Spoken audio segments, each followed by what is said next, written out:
listening to the X-Zone Broadcast Network, www.xzbn.net. Radio's authority on the world of the paranormal and the science of parapsychology, celebrating 25 years of broadcasting. Broadcasting around the world and to the great beyond.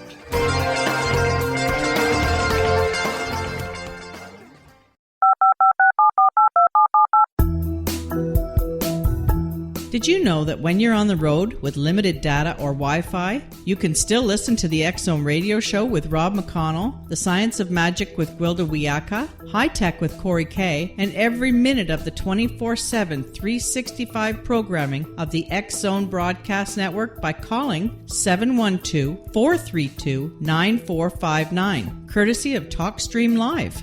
No smartphone, app, or internet needed. It saves your data plan, and it's free if you have unlimited minutes.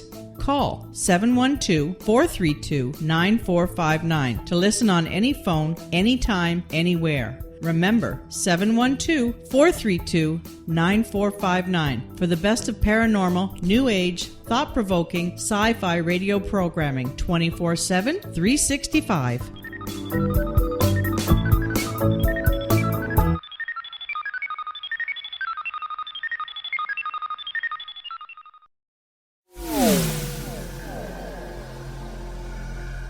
This is Kevin Randall.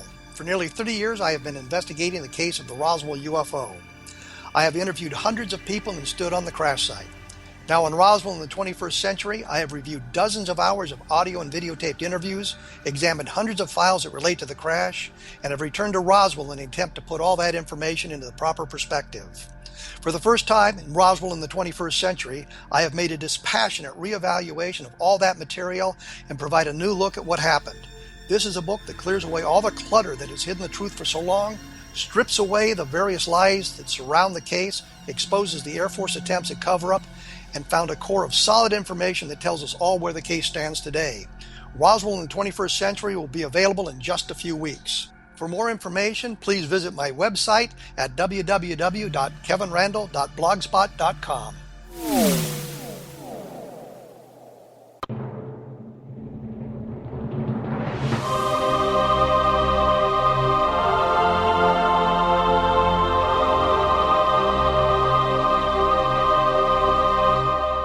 The Science of Magic with Gwilda Wiyaka is largely an opinion talk show. All opinions, comments, or statements of fact expressed by Gwilda Wiyaka's guests are strictly their own and are not to be construed as those of the Science of Magic or endorsed in any manner by Gwilda Wiyaka, REL-MAR McConnell Media Company, its affiliated networks, stations, or employees.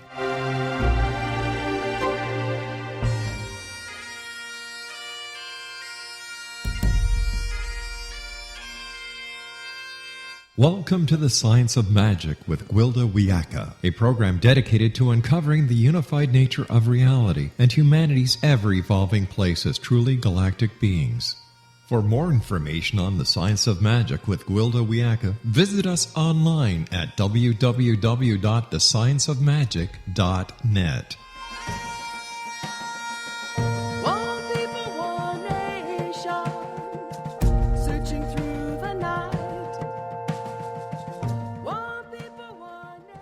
Welcome to the Science of Magic, a place where science and magic come together to transform fact into evolving truth. We're coming to you through the X-Zone Broadcast Network, www.xzbn.net, and can also be found on our website, www.thescienceofmagic.net. I'm your host, Gwilda Wiyaka. This hour, we'll be exploring Can't Find My Way Home. Anyone that's even slightly familiar with the practice knows that shamanism works with the spirit world. But few are aware the so-called spirit world is actually varying degrees of the quantum level, which, by its very nature, is extremely multidimensional. What we perceive there is totally dependent upon which bandwidth of frequency we're focused on, and how that frequency is interpreted by the mind. At one bandwidth, we might not be aware anything is amiss. At another, we may experience a demon ready to devour us. While at yet another, the same apparition may appear as a pathetic spirit that's simply lost its way. If our perception is from a higher, less polarized level, we may become aware of a frequency that's simply out of the natural order and in need of correction. Everything is ultimately expressed as frequency. How we experience it is based upon our focus and training. Most of us see with the five senses and delineate our reality accordingly. This is much like observing a black and white photo of a blade of grass and believing you understand the entire planet. As of late, there's been much interest in ghosts. Ghosts exist in bandwidths of frequency that are above what most of us perceive as physical reality. However, all ghosts aren't dead, and all dead aren't ghosts. I first became aware of this while teaching a workshop at a retreat on what had been an old Amish farm. Many of my gifted students reported seeing a ghost of a woman on the property. When I approached the spirit and offered to take her home, she was willing enough, but when I tried to cross her over, she informed me she was not dead. I later discovered her husband had sold their farm and they moved elsewhere. She'd loved her old home so much that part of her stayed there, even though the rest of her was alive somewhere else. On the other hand, when my mother died, I helped her cross. I saw her enter the light, yet she shows up frequently now in spirit form to help me with my work. Having crossed and dropped her robes, or old patterns and damage, my shamanic teachers would say my mother is now a reliable source of information. I can safely trust her guidance as a helping spirit, because she's neither ghost nor a haunting. But what is she really? A disembodied spirit or a metaphor? Where is she really? In heaven or in my DNA? It all depends on where I'm focused and what bandwidth I'm reading. Ultimately, as we access the higher, less polarized frequency, everything that's ever been or will be is one. It all exists in the same time and place. At times, I could be considered a ghost. As a shamanic practitioner, I'm able to become spirit and bilocate. That's to say, though I'm alive and well in my body, I can move my awareness and a goodly amount of my frequency elsewhere. Because I can bilocate with a fair amount of my frequency on deck in spirit form, I'm also able to make change in the frequencies and the location I travel to. Be it Reiki or shamanism, this is the basis behind long-distance healing.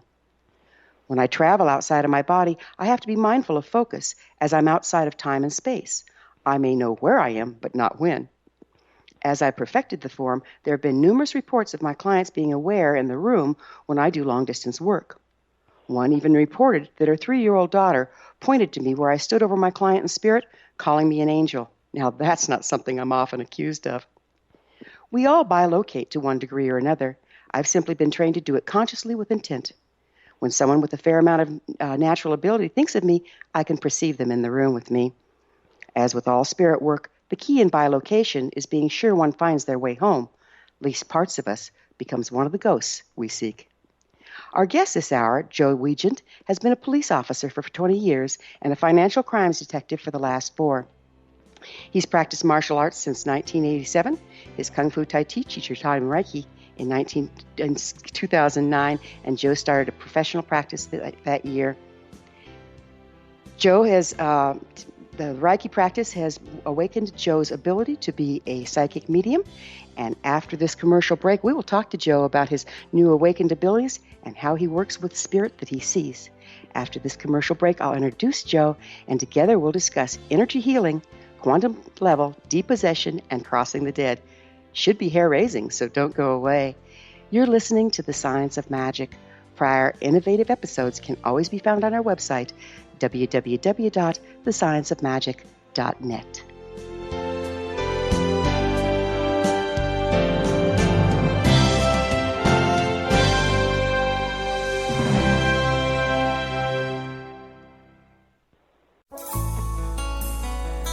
Afterlife expert Roberta Grimes was the first one to say that dying can be fun. Now her best-selling book, The Fun of Dying, is available in stores worldwide. So if you wonder whether death ends life, how it feels to die, or what heaven might be like, The Fun of Dying was written for you. And if you have always been afraid of death, or if you worry that your life has no meaning, let The Fun of Dying ease your fears and bring new meaning to your life. Nothing said in The Fun of Dying is based on the teachings of any religion. Instead, Roberta draws on evidence to explain how death happens, how it feels, and what comes next.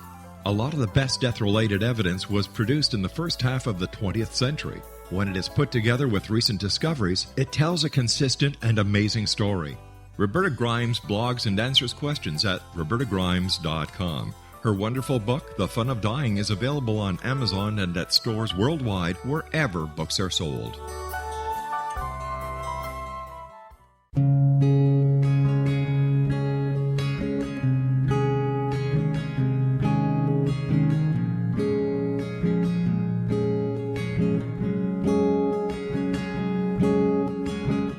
Starr began to demonstrate a metaphysical connection to the spirit world as a little girl. Her family noticed the connection, but it was a great-grandmother who told the family that Linnea was indeed gifted. The great-grandmother, who was also gifted, felt that Linnea had indeed inherited these attributes. It has been noticed that oftentimes such things are passed down through the generations. Linnea was also born with a caul, a thin white membrane across a newborn's face. Legend has it that if the baby is born with this caul, the child will have second sight, or what we call psychic abilities. Linnea Starr does past, present, and future, and has the gift of prophecy. It is written within scriptures that if you are able to give factual information and prophecies indeed come true, the gift indeed comes from the divine realm. Linnea Starr does large interactive groups as well as private gatherings. For more information on Linnea Starr or to contact Linnea for a one-on-one consultation, visit her website at www.linneastar.com. That's www.linneastar.com.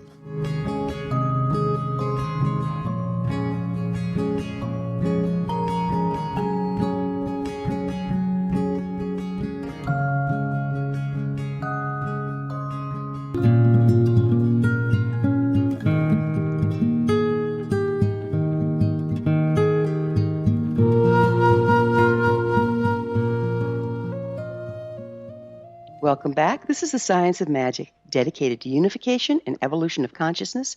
I'm your host, Gwilda Wiyaka. Our guest this hour is Joe Weigant, Reiki practitioner, paranormal investigator, and psychic medium. His website is www.reikichoice.com. Joe, thank you for joining us on the Science of Magic.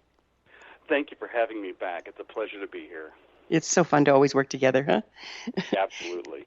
Yeah. How do you believe that your study of Reiki, do you say that Reiki or Reiki? Reiki. Reiki. Reiki. As in a ray of sunshine and ki. Yep. I love that. How do you believe that your study of Reiki helped you access your ability to seek and speak with spirit? Actually, it was, I call it time in grade. It was just simply that over the years of my being in that mode of being connected directly to source energy and being connected to the client that I'm working with and being tuned into that frequency, just like you said in your intro. It's about the frequencies that you're tuned into and how you interpret what those frequencies bring you in your own mind. And it's just over the course of a couple of years of always being in connection with that source energy that I started seeing things and I started interpreting things. And whenever I would ask clients afterwards, hey, did this happen or did you feel this or you know, these kinds of things, I got validation from what I was actually being shown. And so by learning that I can tune into that, I began to practice that more and more, and now I can do that and accomplish greater things and help more people. Got it. So when you're working long distance, like we were talking about, do you pull? It's all semantics, I know, but do you tend to go where your client is, or do you work surrogate within where you are? Actually, I've done it both ways. I had a client that called me some time ago from Indianapolis, and I'm in Evansville, so it's about at least a 3-hour drive. And he called up. I've worked with him before when he's come down to Evansville, and he said that he was having a very serious acute illness going on, and his left leg was swelling up with fluids. He was having a localized edema, and he could not get it to go down. So I, took note of all of his symptoms and what was going on, and I said, okay, go sit down for a little while, hang up the phone, don't think about anything. I'm going to be working on you from here. So we hung up the phone, and I began working, and largely I was sending energy to that location from the source, but as I was drawing that energy to me, I was sending it from me to him as well. So it created a double whammy of energy at his location. And at one point, not only was I sending energy and imagining and creating and manipulating the energy and what it was doing there, I actually, like what you said in your intro, I bilocated to that place and began working on his leg. And whenever the hour was over with, I texted him back, and I said, okay, I'm finished from this end. You can go take a nap and drink a lot of water. And he said it was already starting to alleviate by the end of the hour. And by that evening, he had almost completely gone back to normal. By the next morning, it was done. It's amazing what we can do at a distance if we are disciplined enough to take enough of us along, isn't it? Absolutely. And the thing is, so many people believe that it can't happen or that that's impossible to do. But it's the way that we're made, because everything is an expression of vibration of a frequency of energy. Even the chair that you're sitting on, or even the clothes that you're wearing, even though they feel solid, when you pinch your hand, it feels solid, but it's merely a collection of tiny little bitty particles that are so small they don't weigh anything, they don't have any properties of their own, and yet they're vibrating at a frequency that we in our minds establish as solid. So it's not a stretch at all to believe that you can just tune in like a radio. You can tune in from one frequency to the next to the next. And so if you have a desire to speak with those people who have passed on and crossed over, you tune into that channel and you can speak and connect and communicate with those people. If you want to create a healing energy or you want to create a healing effect, you tune into that energy, you tune into that frequency, and allow that to flow through and create those effects. You know, what I find interesting is that, there's a lot of people that are naturally gifted. They call themselves psychics or this or that. And I'm not saying that they aren't gifted, but they aren't trained. And so they kind of randomly tune into different frequencies and interpret them literally and take giant leaps of illogic and go into polarization and fear about the spirits they see there. Would you mind speaking to this? Absolutely. I deal with a number of people in my Reiki practice that are suffering from anxiety, which then results in depression. They often have panic attacks. They often feel confusion. And when they try to explain some of these things to people, their friends don't believe them. They don't even know how to interpret what they're collecting. They walk into a room and they're completely bombarded by so many different energies from all the people in the room, plus the room itself, plus whatever else may be in the room, spiritually speaking. And so what this does is, because the brain, the conscious part of our mind, isn't accustomed to collating and correlating all of that information all at once, it tends to create a lot of confusion and anxiety. So then what happens, and this is even worse, when these people go to speak to a psychologist or some other medical profession about these particular incidences, they get put on medications that dull that sensory input and or affect the mind's method of translation, which often exacerbates the problem. So what I try to do whenever I'm working with clients experiencing these things is to explain to them, okay, you are now a radio that instead of tuning into one channel, you're getting news, talk, weather, sports, and country all at the same time. It's no wonder that you're going out of your mind. You have to focus on one channel. You have to focus on one radio station. You can't listen to all those things at once. And so whenever people learn to tune into one channel and tune into something that they actually really want to receive and blot out all the other things from coming in, their focus improves, their skills improve, and their levels of anxiety and depression decrease. That's such a great point, because so many people that are diagnosed as schizophrenic are actually simply gifted that don't know how to manage their gift. And then when you put them on drugs, that makes it even harder to manage. Is that what you're seeing? Yeah. Absolutely. And just like you said, it's not that most people don't have the skills or, quote, quote, gifts. They're just not trained, and they're brought up their whole lives to believe that that's all hocus pocus, it's all a bunch of hokum, that doesn't exist, or, even worse, you're going to hell if you think that way, or, any other number of detraining type scenarios where people say, well, I know that I'm experiencing this, but I've been told I'm not supposed to be, and so now it's scaring me. And then to make that even worse, whenever you tune into some of the paranormal shows on TV, they come at their investigations with the mindset that anything non-physical has to be demonic.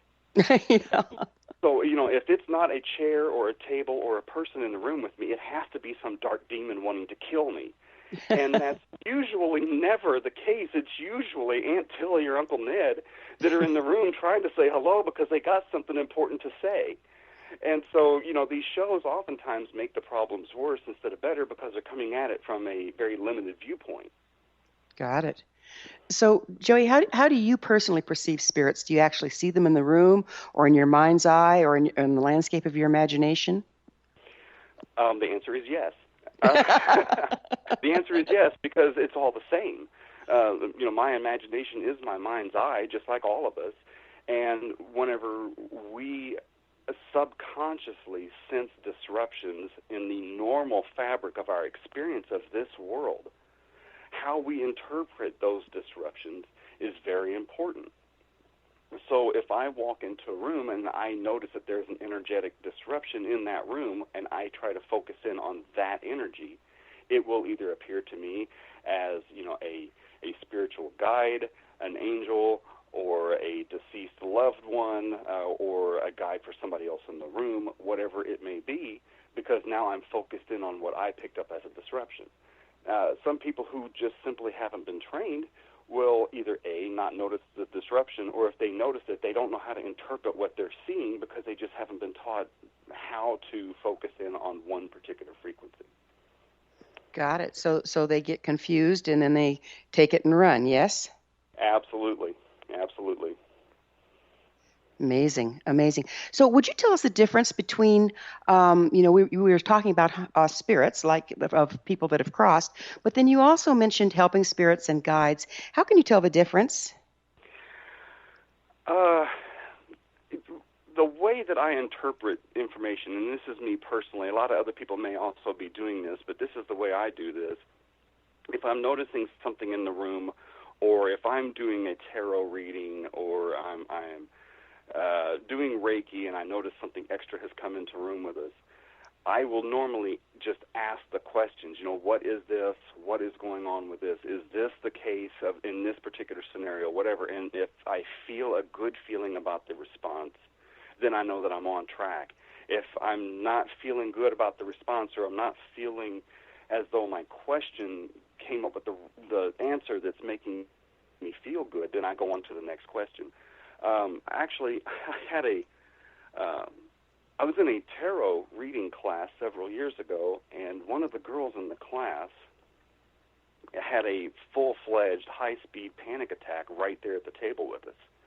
Oh, my goodness. And, yeah, she was, crying and hyperventilating and just really having a horrible emotional time right there in the class. And the fellow teaching the class, he was a friend of mine, and we're both looking back at each other, and we could both see behind her her spirit guide that was trying to connect.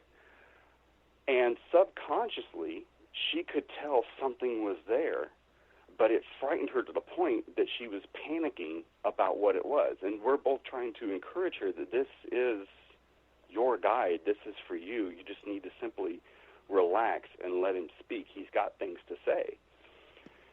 And it took us about 20 minutes to get her, to calm down, and then get her to finally tune in and focus in on what was actually there for her to begin with.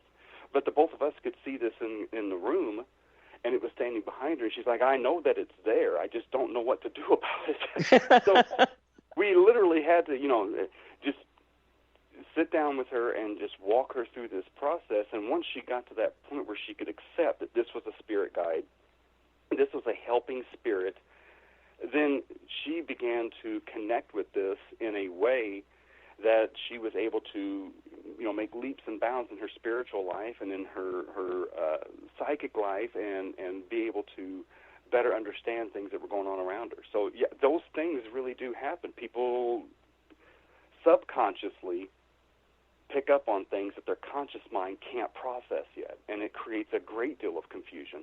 Yeah, confusion and angst, and how lucky you were there. We're going to have to take a little break here, Joe, but we'll take up with this on the other side because it's pretty fascinating. Joe and I will return to our discussion after this short break. You're listening to The Science of Magic at the X Zone Broadcast Network, www.xzbn.net. I'm your host, Gwilda Wiyaka. Previous broadcasts of thought-provoking episodes can always be found on our website, www.thescienceofmagic.net. We will be back, so don't you go away.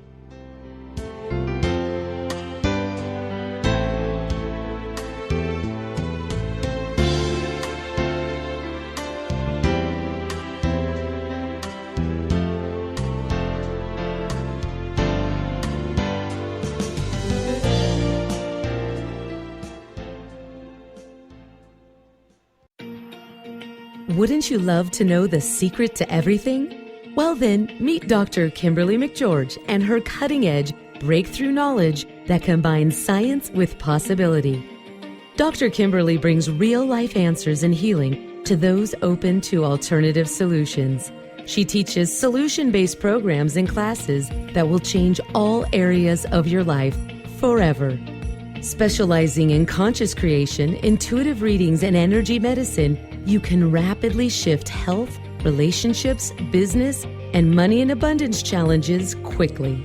Receive her best-selling book, Secret to Everything, at no cost by going to secrettoeverything.com/X-Zone.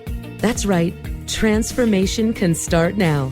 Just go to secrettoeverything.com/X-Zone and receive Dr. Kimberly's book for free.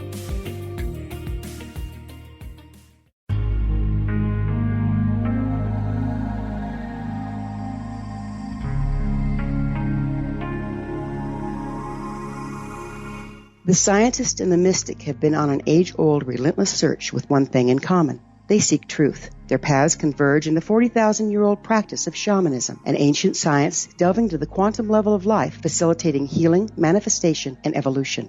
I'm Gwilda Wiyaka, the founder and director of Path Home Shamanic Arts School, a unique Colorado State certified occupational school training shamanic practitioners and teachers. We also provide classes for empowering personal lives through shamanism. Our certification classes are in week-long segments enabling international participation, and online classes and long-distance shamanic healing sessions are available. Come discover the science of magic in the limitless world of shamanism. www.findyourpathhome.com.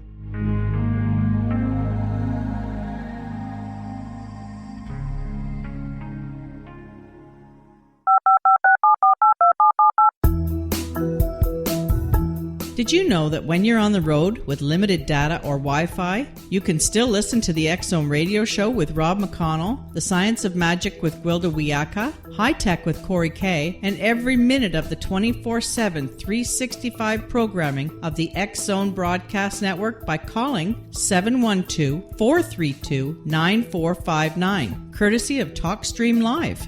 No smartphone, app, or internet needed. It saves your data plan, and it's free if you have unlimited minutes. Call 712-432-9459 to listen on any phone, anytime, anywhere. Remember, 712-432-9459 for the best of paranormal, new age, thought-provoking, sci-fi radio programming 24/7, 365.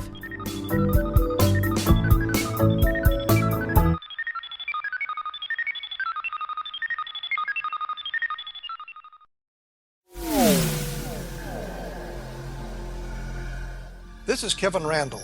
For nearly 30 years, I have been investigating the case of the Roswell UFO. I have interviewed hundreds of people and stood on the crash site. Now in Roswell in the 21st century, I have reviewed dozens of hours of audio and videotaped interviews, examined hundreds of files that relate to the crash, and have returned to Roswell in an attempt to put all that information into the proper perspective. For the first time in Roswell in the 21st century, I have made a dispassionate reevaluation of all that material and provide a new look at what happened. This is a book that clears away all the clutter that has hidden the truth for so long, strips away the various lies that surround the case, exposes the Air Force attempts at cover-up, and found a core of solid information that tells us all where the case stands today. Roswell in the 21st century will be available in just a few weeks. For more information, please visit my website at www.kevinrandall.blogspot.com.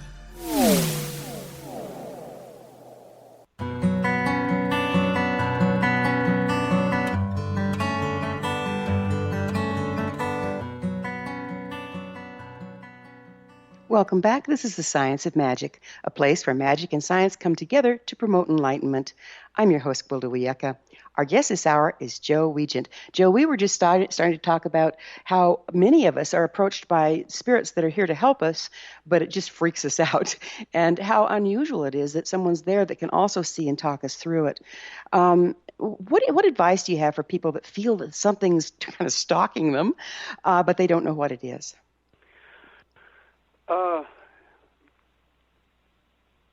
I think there's a basic understanding of the way that the mind works is really paramount here.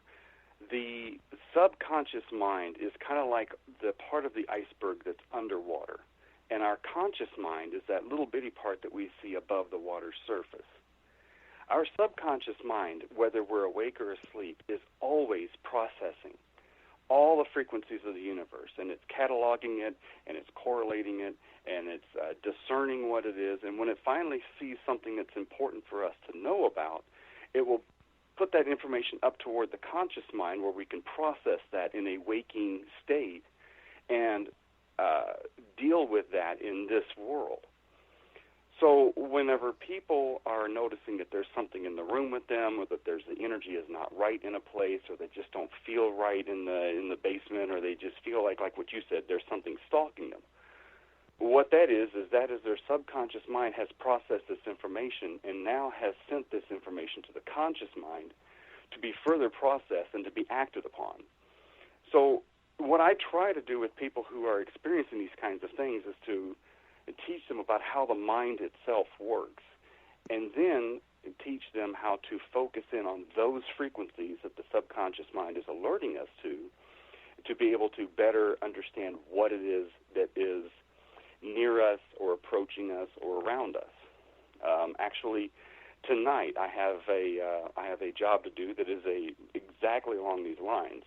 I got a call from a friend who says that she has a friend of hers who feels that he is being possessed or invaded or taken over by something very dark and scary, and he is very frightened. She says that she has seen something change in him and is seeing something that is not right about him as far as his energy is concerned. And of course, she's tried to smudge his apartment, but that's not enough. Sometimes you have to go in there and deal with the problem before you can clean the problem. And so that's what I'm going to do this evening, is to go over there and take a look at this particular fella, to talk him through some of the things that are happening, take an assessment of what may or may not be either in, around, or about him, and take appropriate action, and then, energetically clean the place before I leave. Wow, that's a beautiful service, and the what I'm impressed with here, Joe, is the way that you're able to counsel people as to how what they're picking up is not necessarily a bad thing. It's just being interpreted in a way that's scaring them. Absolutely, it's always the unknown that is frightening. But once you've been introduced to that unknown and you understand it, then that unknown no longer is fearful, and it's no longer something that we feel is attacking us. And sometimes it's, like we were talking about earlier, it could be a past loved one, it could be a spirit guide, it could be a number of different things. But until we know, we're going to be afraid of it. And unfortunately, in our society that we live in now, we are being taught that if it's not physical, it has to be something evil. And right. It's so few times where that's the case. Exactly. The other thing that I notice an awful lot, and it's just because of the way I'm wired, I'm sure, but people that are alive, if they bring me to mind or if they're fairly gifted, when they're thinking about me or concerned for me or whatever, I can literally feel them in the room, and it's almost like I feel their face superimposed over my own, and that's how I can tell who they are. Have you had that experience, and can you speak to it? I have not had that experience. I have done quite a bit of distance work. Matter of fact, just a few months ago, we had a friend of mine who's going to go with me on this job tonight alerted me to a friend of his in Tennessee who was, he had been on some really hard drugs for a while, and he felt that there was something in the house that was not really supposed to be there, and he really thought that this was going to be something of an ill intent. So the two of us remotely went to that place, just like you were talking about in your intro. I'm fully alive in my room. but yet my spirit and my consciousness has now gone to a different location. And, my friend came to my house, and we sat in the living room and both went into, a light trance state, and both of us bilocated to that location. And there was something in the house that didn't belong there. And we dispatched that with authority and cleaned up the place energetically and went back to my house. And what was really amazing about that entire episode was that evening, everybody in the house had said that there was definitely a very positive change in that location, and that the house did feel better, and everyone was able to live a little bit more peaceably, and they just felt much, much lighter and cleaner in the house than they ever had before. Do you think that when people are doing heavy drugs that they open gateways for things to slide in? Well, I equate it to this. If you are a cheetah or a lion on the Serengeti, and you're hungry and you want to eat, you're not going to go after the fastest impala or the quickest gazelle. You're going to look for the slower, the weaker, the old, the sick. And so whenever the herd travels by, you're not going to go out and try to catch the fastest one in the herd. You're going to hang back and wait until the slow ones come loping by, and those are going to be the ones that you attack. And when things come into our dimension from other areas of the universe, and they tear a hole into the fabric of our time and space, they also tend not to look for the brightest stars to try to go house themselves into. They're going to look for the ones that are already compromised in some way, the drug addicts, the alcoholics, those who already have mental or emotional discapabilities or disabilities. And so they're going to set up shop in those people because it's just easier to move into. You're not going to go and try to find the nearest preacher or Catholic priest to go set up shop in if you're something that's dark or sinister or something that's just, needing emotional energy to survive because there's just too much light in there. So I think those people who are doing drugs open themselves up to becoming victims, but I don't think that they're intentionally or even unintentionally calling things into them. I just think that they're the slowest gazelles in the pack. That's really well put. Well, I hope I stay a young gazelle for a long time, right? Yeah, so do I. I hope that my bulb never burns out. I don't want to be the slow gazelle. That could be a really bad fate. What's really tragic, however, is that some of these people who are doing drugs are experiencing the kinds of things that we're talking about on this show, that their subconscious mind is picking up on things, their conscious mind hasn't been able to interpret it, they don't understand what is happening in the room around them. Sometimes they're being contacted and they just don't know what to do with the information, and they use drugs to suppress those things so they don't have to be afraid of them anymore, which then makes them the slowest gazelle in the pack, leaving them open to attack by things that might not have the best intentions in mind. So it's a really horrible spiral, cycle of destruction. Yeah, vicious circle, absolutely. Sure explains bad acid trips, doesn't it? Oh yeah, absolutely. Another thing that I've noticed when working in spirit, and this is something that I wrestle with a bit, is when you're going from one place to the other, you can start to slipstream in time. And it's been pretty amazing to me how, time is so fluid. Can you speak to that? I read a wonderful interpretation of the fluidity of time, that, time and matter are constructs of our collective consciousness. And the greatest way, and I don't remember the author of this book or this article that I read, but they said if you don't think time stands still for a little bit, sit on the couch and close your eyes. And keep them closed for about 30 seconds. And then open your eyes and look at the nearest clock. And if it has a minute hand moving, or if it's a digital and it's counting the seconds by, look at it.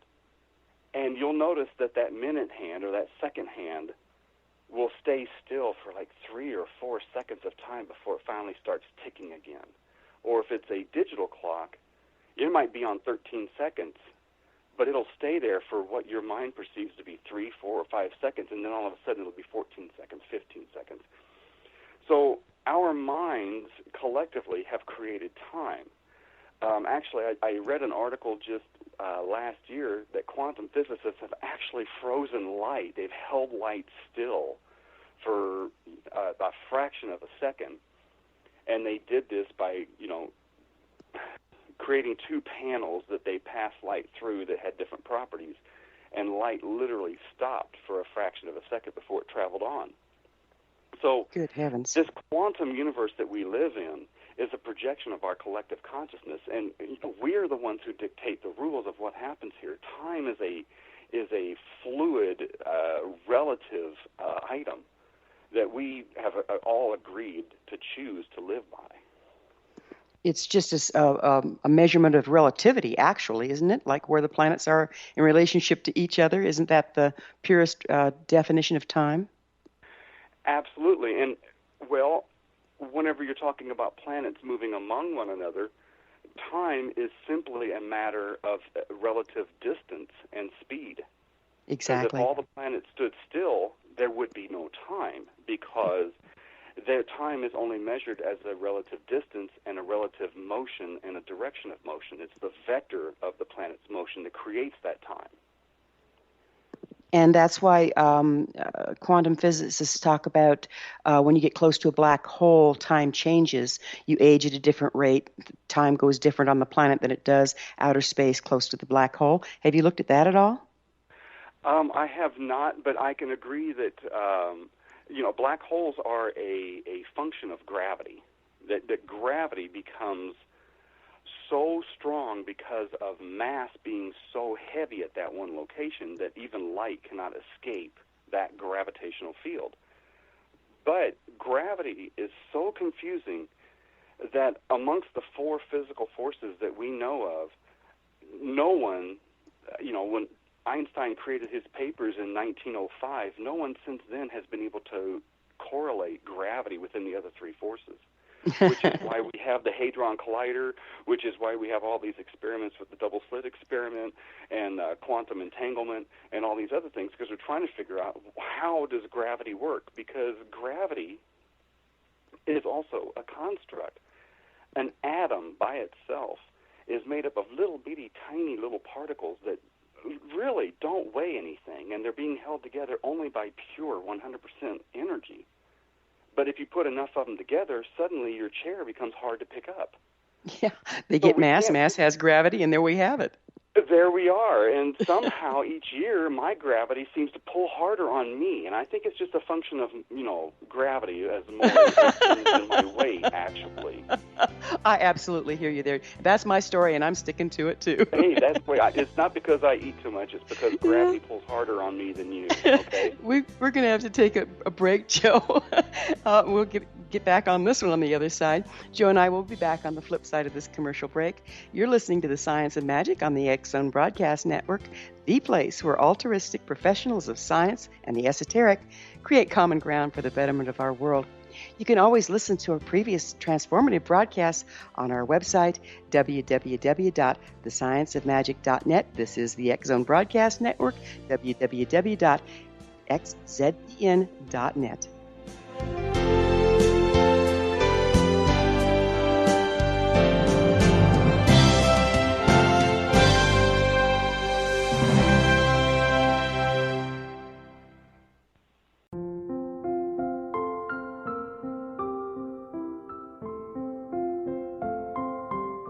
I am Dr. Carl O'Helvey, founder, president of a new cancer foundation focusing on evidence-based physical, mental, and spiritual interventions, including natural cancer cures, prayer, meditation, affirmations, nutrition, and other related holistic cancer prevention and cure modalities. These are used in cancer education, research, and financing care. I ask for your help to continue this important work by donating at www.holisticcancerfoundation.com.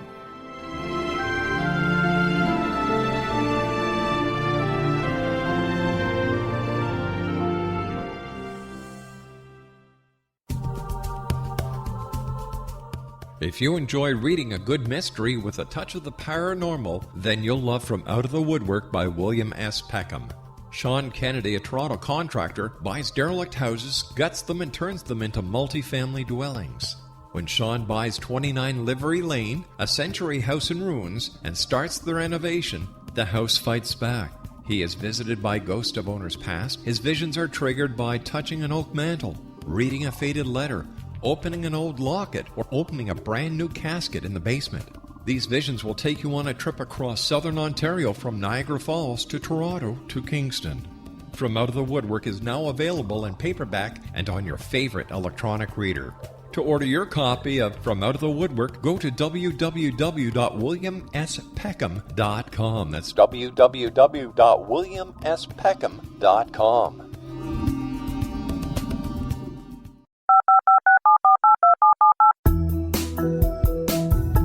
Did you know that when you're on the road with limited data or Wi-Fi, you can still listen to the X-Zone radio show with Rob McConnell, The Science of Magic with Gwilda Wiyaka, High Tech with Corey Kay, and every minute of the 24/7, 365 programming of the X-Zone Broadcast Network by calling 712-432-9459, courtesy of TalkStream Live. No smartphone, app, or internet needed. It saves your data plan, and it's free if you have unlimited minutes. Call 712-432-9459 to listen on any phone, anytime, anywhere. Remember, 712-432-9459 for the best of paranormal, new age, thought-provoking, sci-fi radio programming 24/7, 365.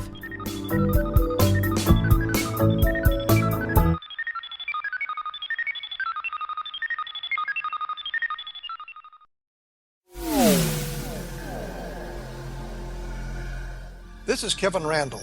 For nearly 30 years, I have been investigating the case of the Roswell UFO. I have interviewed hundreds of people and stood on the crash site.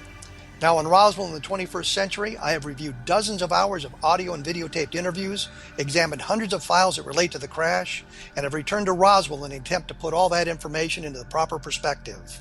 For the first time in Roswell in the 21st century, I have made a dispassionate reevaluation of all that material and provide a new look at what happened.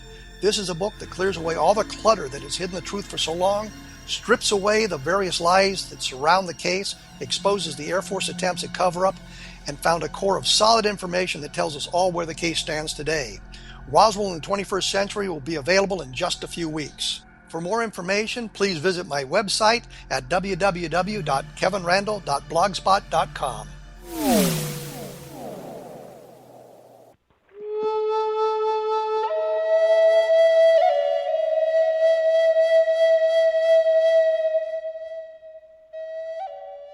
Welcome back. This is The Science of Magic, bringing together gifted people of service to the world.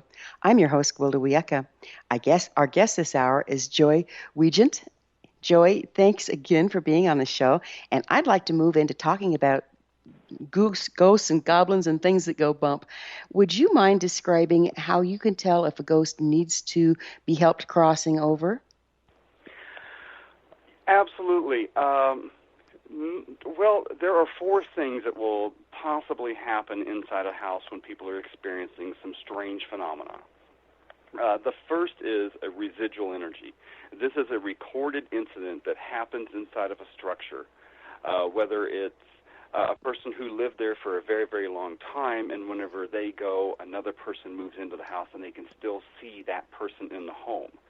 That may not be an intelligent, moving ghost inside the place, but it's a recorded piece of energy that is now in the building. Yes, I call those traces, and they're really different, aren't they?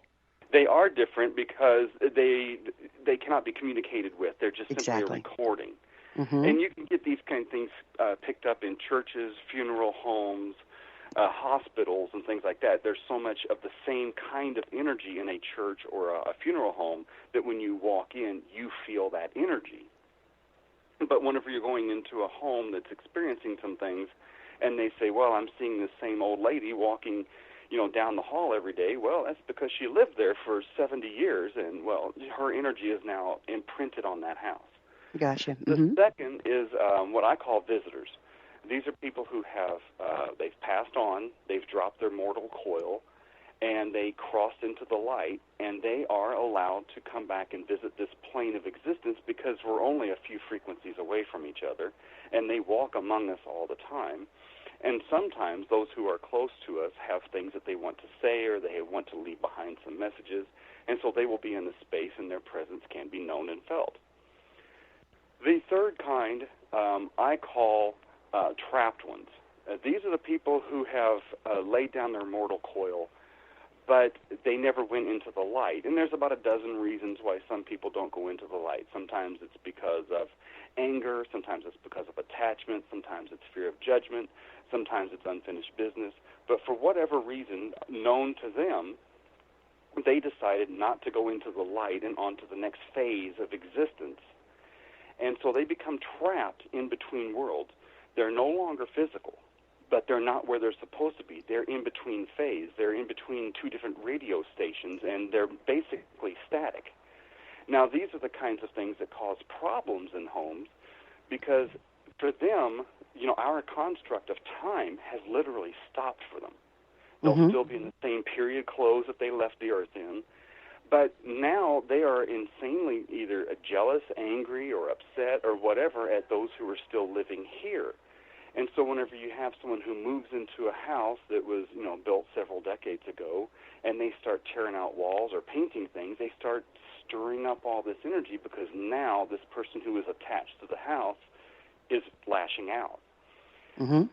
So when I go into a home, I have to figure out which of these things is happening. And how I do that is I walk in, and I sense the energy, and each one of them has almost like a different frequency or a different radio station. And depending on if they are an intelligent energy source where they can actually communicate back, then that's when I start determining, okay, are you here because you're leaving a message, or are you here because of another purpose? I recently did a house down in Henderson where there was an old man who was a drunk, and he was an abusive person. And everybody around him felt his wrath. He was an angry, drunk, belligerent, mean cuss of an old man. And when he went, he felt so much attachment to this place that he refused to go into the light. And more people kept moving into and out of the house until finally the people who live there now called me and said, we have an issue, and I think you're the person to come fix it. Well, I had to go into trance state and try to convince this angry old man to go into the light, and it took quite a bit of psychology to convince him that that's where he needs to be, and where he is now is not where he needs to be. And so it took quite a while and quite a bit of energy to convince him that that is the natural progression of things. This is where he is supposed to go, and that is where his next duties are to perform. And he finally went into the light. And as soon as he did, the homeowner sitting next to me on the couch said, oh, my goodness, the room just changed. And I said, yeah, because this angry old guy isn't here anymore. He went into the light now. And, I'm exhausted. I want a pizza. So they said immediately afterwards that the house felt completely different. The people who were there to visit were able to visit more frequently because they had purpose. And the other spirits who were in and about the house were no longer fearful of this angry old spirit that was causing some problems. And it also allowed the people living there, the living people, to have a more enjoyable time in the space. That's amazing. It's when you anchor anger, regardless of whether we're alive anchoring it or dead anchoring it, it drops the frequency and it pollutes everything, doesn't it? Hey, Absolutely. Joy, before we run out of time, would you mind telling people what services you offer and where they can find you? I can be found anywhere in the Evansville area. I can do these things by remote. I'm in the Evansville area. The services I provide are Reiki services. I do energy healing on those people who have physical or emotional disruptions or ailments. I also do tarot card readings where we can discuss issues that are going on in your life, and we can use the pictures to help determine the challenges and the obstacles and consequences that are surrounding this particular issue. I also do spiritual work where I can come into a home or a place of business or any other site and do a site reading on the home and determine what is actually occurring into the house, and then deal with those things in an appropriate manner that creates peace for the living and for those who have crossed. Oh, what a beautiful service. And they get a hold of you on your website, is that correct? They can get a hold of me on the website. I am also on Facebook, and that is the easiest and fastest way to get a hold of me is by my name, Joe Weigant, on Facebook, or by the Reiki Choice on Facebook, or my other service is called EPIC, Evansville Paranormal Investigations and Consulting, and they can reach me through there. And Fantastic. I've always got my phone on me, and I'm always willing to listen to messages, and I'm here to help. Fantastic, Joe. I'm glad you're here to help because Lord knows we need it right now. So how do you protect yourself when you're doing this work, Joe? Do you work with spirit helpers? I actually, when I started doing some of these things, I was working with a lady that came in. She had been sober for several years, and she was now a sponsor in her local AA group. And I started working Reiki on her. In the first session, there was a lot of black, nasty energy around her heart. And when I started pulling some of this out of her heart, I noticed that I pulled what looked like a small ghost or a squid out, and it screamed all the way into the floor.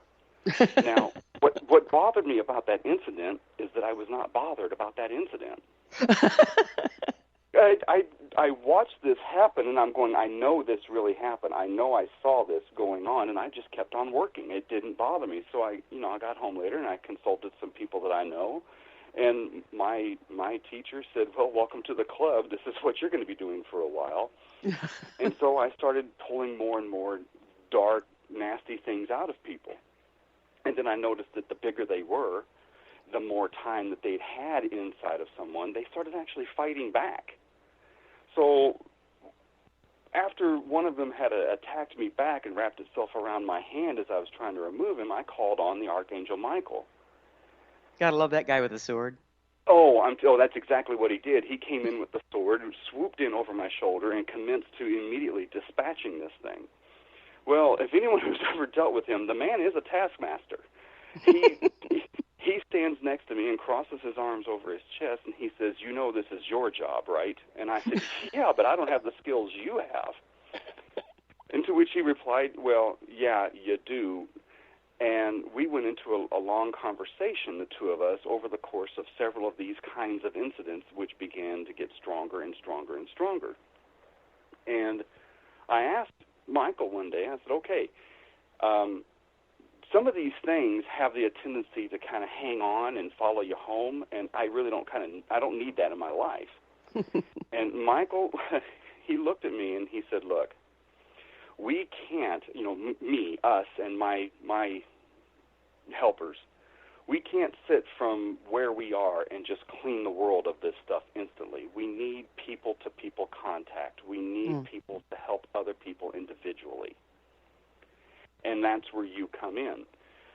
We will bring people to you, by whatever means necessary that need these kinds of services done. We will offer you the opportunities to exercise these gifts and these skills. But as long as you avail yourself to this particular task, I assure you with my solemn promise, nothing will ever harm you.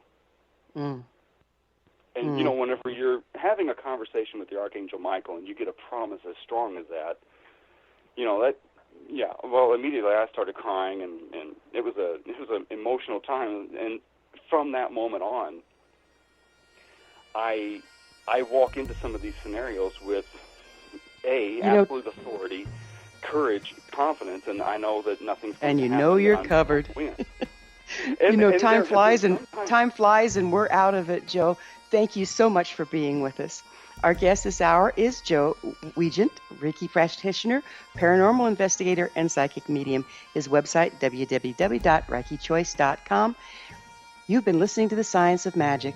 Remember, you can always listen to past thought-provoking episodes on our website, www.thescienceofmagic.net.